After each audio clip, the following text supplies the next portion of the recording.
চ্যানেলটা সাবস্ক্রাইব করে পেজটা ফলো দিয়ে রাখবেন। আসসালামু আলাইকুম। আশা করি আপনারা সবাই ভালো আছেন। আজকে আপনাদের জন্য আরেকটা নতুন রেসিপি নিয়ে এসেছি। আপনাদের মধ্যে কে কে গুঁড়া মাছ চচ্চড়ি খেতে পছন্দ করেন অবশ্যই কিন্তু কমেন্ট করে জানাতে ভুলবেন না।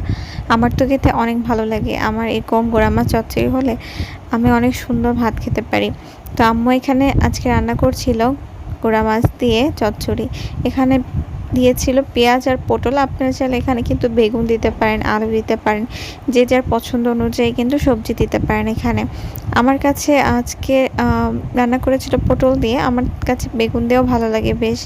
তো এখানে আম্মু মোটামুটি প্রথমে দিয়ে দিল পটল আর পেঁয়াজ, তারপরে কাঁচামরিচ, তারপরে এখানে হলুদ, মরিচ, লবণ, সামান্য পরিমাণে তেল দিয়ে খুব ভালো মতো এই মানে সব কিছু একদম হাত দিয়ে মেখে নিল। এই মাখাটার উপরে কিন্তু মানে তরকারির স্বাদটা অনেক নির্ভর করে, কারণ গুঁড়া মাছ এই হাতে মাখার উপরেই কিন্তু নির্ভর করে। পেঁয়াজটা ভালো মতো ডলে দিলে দেখা যায় যে খেতে খুব ভালো লাগে। তো এখানে হচ্ছে সব কিছু দিয়ে উপর থেকে হচ্ছে মাছটা দিয়ে দিল, দিয়ে এখন পরিমাণ মতো পানি দিয়ে বসিয়ে দিয়েছে।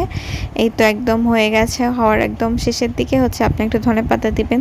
ধনেপাতা দেওয়ার পরে কিন্তু মানে তরকারি যে ইটা অনেক ভালো লাগে আর খেতেও খুব ভালো লাগে। মানে এই হচ্ছে ধনেপাতার ঘ্রাণের একটা আলাদা অন্যরকম টেস্ট থাকে। তো এই যে দেখতে পাচ্ছেন রান্নাটা একদম হয়ে গেছে, আর এই রান্নাটা হতে কিন্তু বেশি একটা সময়ও নেয় না, তো খুব তাড়াতাড়ি হয়ে যায়। কেমন লাগলো আপনাদেরকে অবশ্যই কমেন্ট করে জানাবেন। আল্লাহ হাফেজ।